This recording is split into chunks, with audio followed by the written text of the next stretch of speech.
Hindi ako nakadala ng payong. Pero pauwi na ako.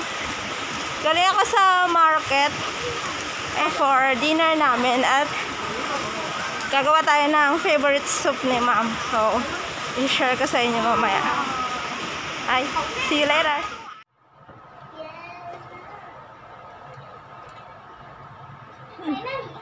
Sarap. Welcome here in our kitchen. So today's video we will make mom's favorite soup. Soup, not soap, it's soup.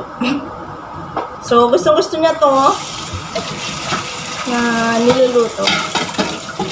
And so far magpapakulo muna tayo ng water and we will cut the ingredients. Actually the ingredients is 4 ingredients only. Napakadaling bilhin sa market.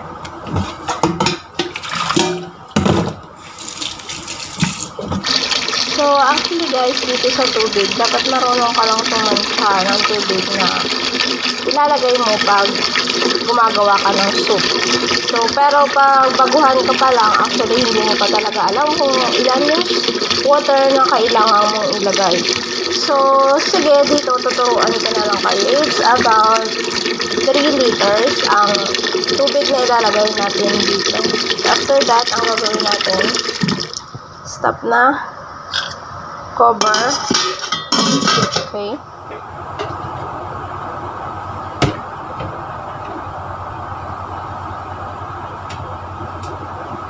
So, ang gagawin natin, papakuluin natin ang tubig.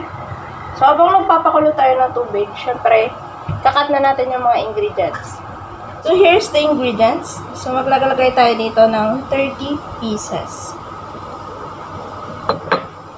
The next, this one, dried lime.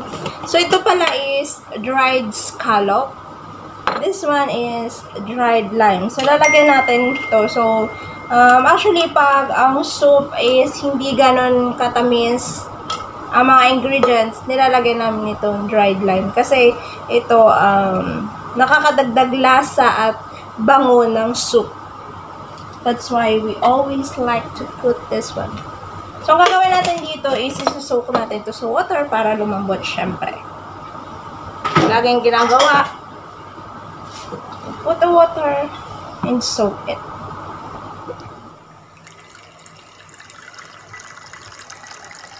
So, ito yung dried lime natin. Ilalagay lang natin siya hanggang sa lumambot. So, ito na yung scallop natin. Lalagay na natin ng tubig.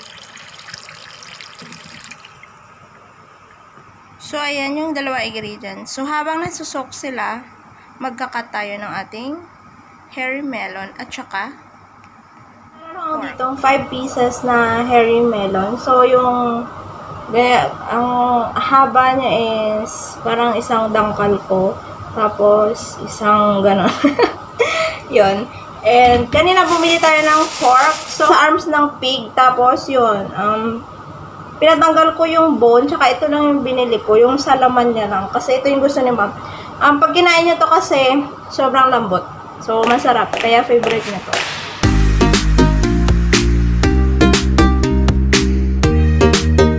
Ating 5 pieces nakapanatan ko na, and this time time to cut.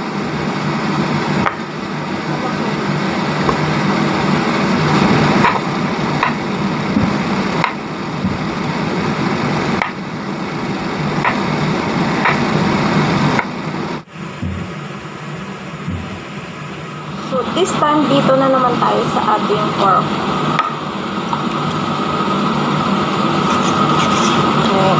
So, medyo marami pa siyang fats, guys. So, tatanggalin muna natin yung mga fats sa tabi.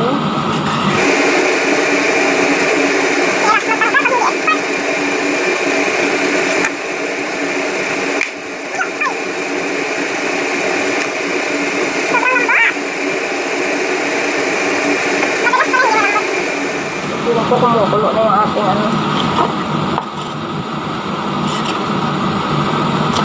parang matalim naman itong ang tiwa.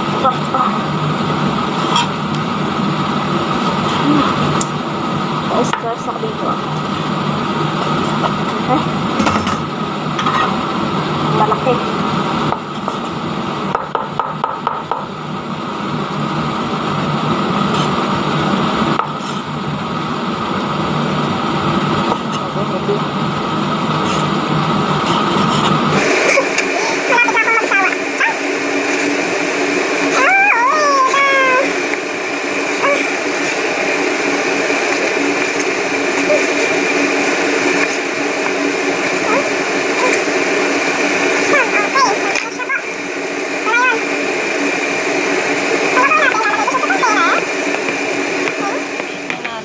Lagyan natin ng konting oil.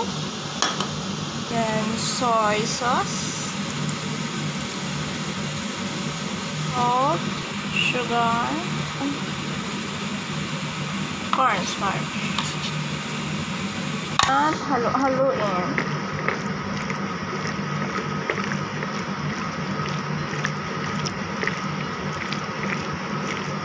Okay na guys, then set aside.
Soup.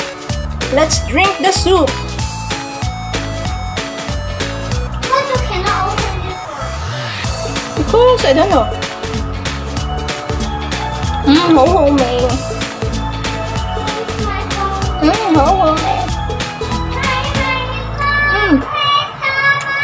This one is malambot. Jay, where's my phone? Her phone is on the table. Yeah?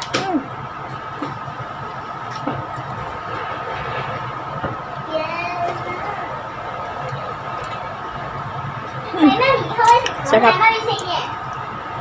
Lấy mẫu cuốn, lấy mì cuốn à, nên cái yes là.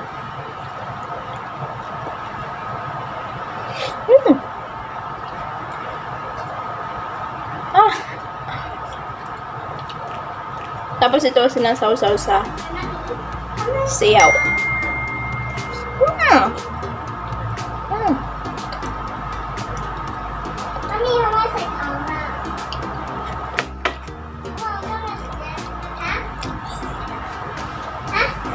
Nagustuhan nyo ang video na to, and kung meron pa kayong mga clarifications, suggestions, and questions na hindi nasagot ng video ito, don't forget to comment below, and share nyo na rin ito sa mga friends nyo na gustong magkaroon ng idea about domestic helper here in Hong Kong. Sana nakatulong ang video na to sa inyo, and if you do, don't forget to give me a thumbs up, subscribe to my channel, and hit the bell notification there so that I can update you for my new upload videos. Once again, this is Jviewers OFW here in Hong Kong, your friendly Pinay. See you on my next video. Bye!